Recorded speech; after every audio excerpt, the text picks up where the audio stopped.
నమస్కారం. ఈరోజు మనం అత్యంత రహస్యమైన, భారీ భద్రతతో కూడిన ఒక ప్రత్యేకమైన రైలు గురించి మాట్లాడుకోబోతున్నాం.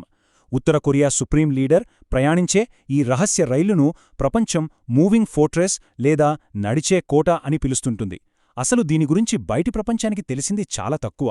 మరి ఈ నడిచే కోటలో ఏముంటుంది, ఎందుకు దీనికంత భద్రత? ఈ ఆసక్తికరమైన విషయాలన్నీ మనం ఇప్పుడు తెలుసుకుందాం. ఇక దీని గురించి వినగానే ముందుగా ఆశ్చర్యం కలిగించే విషయమేంటంటే దీని స్పీడ్. ఒక దేశ సుప్రీం లీడర్ ప్రయాణించే ఈ ముఖ్యమైన రవాణా సాధనం టాప్ స్పీడ్ ఎంతో తెలుసా? గంటకు కేవలం 60 కిలోమీటర్లు మాత్రమే. అవును, ప్రపంచంలో అగ్రనాయకులంతా అత్యంత వేగంగా వెళ్లే హైటెక్ జెట్లలో విహరిస్తుంటే వీరు మాత్రం ఇంత నెమ్మదిగా వెళ్లే రైలును ఎందుకు వాడతారనేది నిజంగా ఒక పెద్ద పజిల్ లాంటిది. చూడటానికి ఇదంతా ఎలా ఉంటుందంటే, ఒక సామాన్యుడిలా సింపుల్గా ప్రజల మధ్య ప్రయాణిస్తున్నారన్న ఒక భ్రమను కల్పిస్తుంది. కాని తెరవెనుక ఉన్న అసలు నిజం వేరు. అదొక high security, ultra luxurious mobile bunker. America president వాడే ఎయిర్ ఫోర్స్ వన్ లాంటి ఆధునిక విమానాలు వదిలేసి ఇలాంటి పాతకాలపు నెమ్మదైన రైల్ని ఎందుకెంచుకున్నారనేది ఇక్కడ అసలు పాయింట్. ఆ వ్యూహమేంటో ఇప్పుడు చూద్దాం. ఈ రైలు ఎందుకు అంత నెమ్మదిగా వెళ్తుందంటే దాని పకడ్బందీ భద్రతా వ్యవస్థే అందుకు కారణం. ఇది కేవలం ఒకే ఒక రైలు కాదు, 3 రైళ్లతో కూడిన ఒక భారీ కాన్వాయ్. మొదటి దశలో అడ్వాన్స్ ట్రైన్ ఉంటుంది. ఇందులో ప్రత్యేక కమాండోలుంటారు. వాళ్ళు ట్రాక్స్ని చెక్ చేస్తూ ఎటువంటి ముప్పు లేకుండా రూట్ క్లియర్ చేస్తారు. ఆ తర్వాతే రెండవ దశలో సుప్రీం లీడర్ ప్రయాణించే ప్రధాన రైలు వస్తుంది. ఇక వెనుక నుంచి కవర్ చేయడానికి 3వ రైలైన రియర్ గార్డ్ ట్రైన్ ఉంటుంది. ఇందులో ఆర్మీ కమాండోలు, భారీ ఆయుధాలు ఉంటాయి. ఈ 3 రైళ్లు కలిస్తేనే ఆ ప్రయాణానికి భద్రత. దీనికి తోడు ఆకాశంలో కూడా హెలికాప్టర్లు, కార్గో ప్లేన్స్ ఎప్పుడూ రెడీగా పహారా కాస్తుంటాయి. స్పీడు తక్కువగా ఉండటానికి ఇంకో ముఖ్యమైన కారణం కూడా ఉంది. అదే ఆ రైలు మోస్తున్న బరువు. బుల్లెట్ ప్రూఫ్ కిటికీలు, బాంబు దాడులను తట్టుకునే బలమైన స్టీల్ రూఫ్, బేస్, ఇవే కాకుండా anti aircraft missile system, anti tank missiles, machine guns ఇవన్నీ ఆ రైల్లో అమర్చి ఉంటాయి.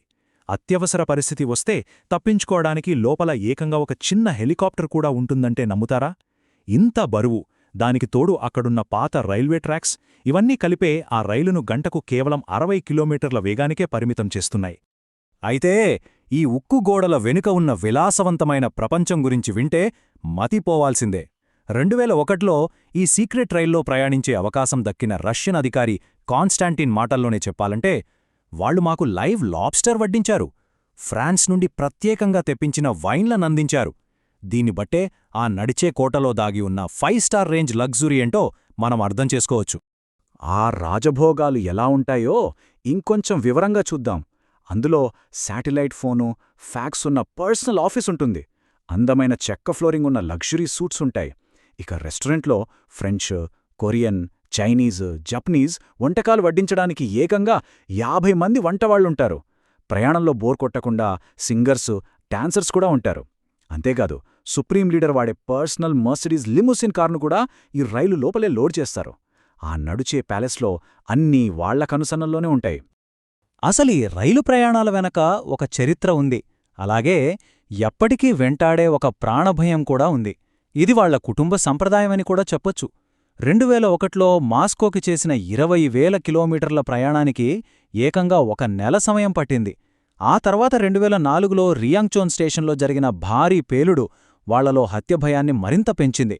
ఆ భయం ఎంతలా అంటే 2019లో ఈ రైలు రష్యాకు వెళుతున్నప్పుడు ఎవరూ చూడకూడదని దారిలో ఉన్న సైబీరియా గ్రామాలకు కరెంటు కూడా కట్ చేయించారు.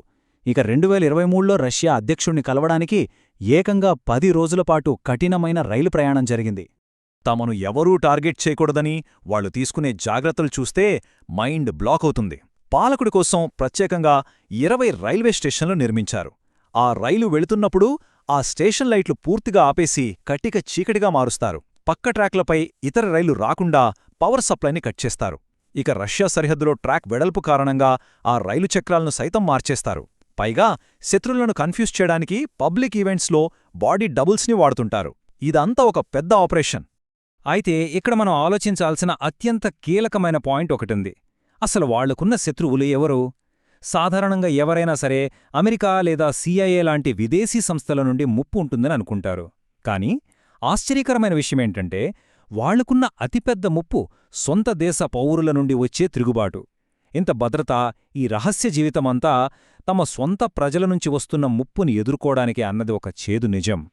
ఎందుకంటే బయటదేశ ప్రజల వాస్తవ పరిస్థితి పూర్తిగా భిన్నంగా ఉంటుంది. దేశంలో ఇంటర్నెట్ గానీ సోషల్ మీడియా గానీ అస్సలు ఉండవు. తమ నాయకుడు ఇంత లగ్జరీ రైలులో తిరుగుతున్నాడనే విషయం సామాన్య ప్రజలకు కనీసం తెలియదు. ఎవరైనా బైబిల్ కలిగి ఉన్నా లేదా ప్రభుత్వం చెప్పని హెయిర్ స్టైల్ వేసుకున్నా అత్యంత కఠినమైన శిక్షలు విధిస్తారు. రూల్స్ బ్రేక్ చేస్తే నేరుగా హార్డ్ లేబర్ క్యాంపులకే. అక్కడ ప్రజలు పాలకులకు చూపే గౌరవం కేవలం ప్రాణభయంతోనే కాని అభిమానంతో కాదు. ఆ ప్రజల్లో ఉన్న అసంతృప్తే వీళ్లను అంతలా భయపడుతోంది. ఈ వాస్తవాన్ని 2020లో బయటపడిన శాటిలైట్ చిత్రాలు మరింత స్పష్టం చేశాయి. పౌరుల కష్టాలకు ఆ నాయకుడి హైపర్ లగ్జరీ లైఫ్ స్టైల్కి మధ్య ఉన్న గ్యాప్ ఈ చిత్రాల్లో స్పష్టంగా కనిపిస్తుంది. కేవలం పాలకుడి కోసమే ఉన్న ప్రైవేట్ రిసార్ట్లు, ఎక్స్క్లూజివ్ బీచ్లు, షూటింగ్ రేంజులు, యాచ్ గెరాజులు ఇవన్నీ ఈ ప్రైవేట్ రైల్వే స్టేషన్లతో కనెక్ట్ అయి ఉన్నాయని ఈ శాటిలైట్ ఇమేజెస్ ప్రపంచానికి చూపించాయి. దీనికి తోడు వీళ్లను వెంటాడుతున్న మరో ప్రధాన సమస్య రాజకీయ వారసత్వ సంక్షోభం. సుప్రీం లీడర్ అధికారంలో ఉన్నప్పటికీ ఆ స్థానం క్రమంగా బలహీనపడుతోంది. అందుకే తమ బలాన్ని ప్రదర్శించుకోవడానికి ఈ విపరీతమైన భద్రతను ఒక సాధనంగా వాడుతున్నారు. నేరుగా పగ్గాలు చేపట్టడానికి సరైన వారసులు లేకపోవటం అక్కడ ఒక ప్రమాదకరమైన పరిస్థితులకు దారితీస్తోంది.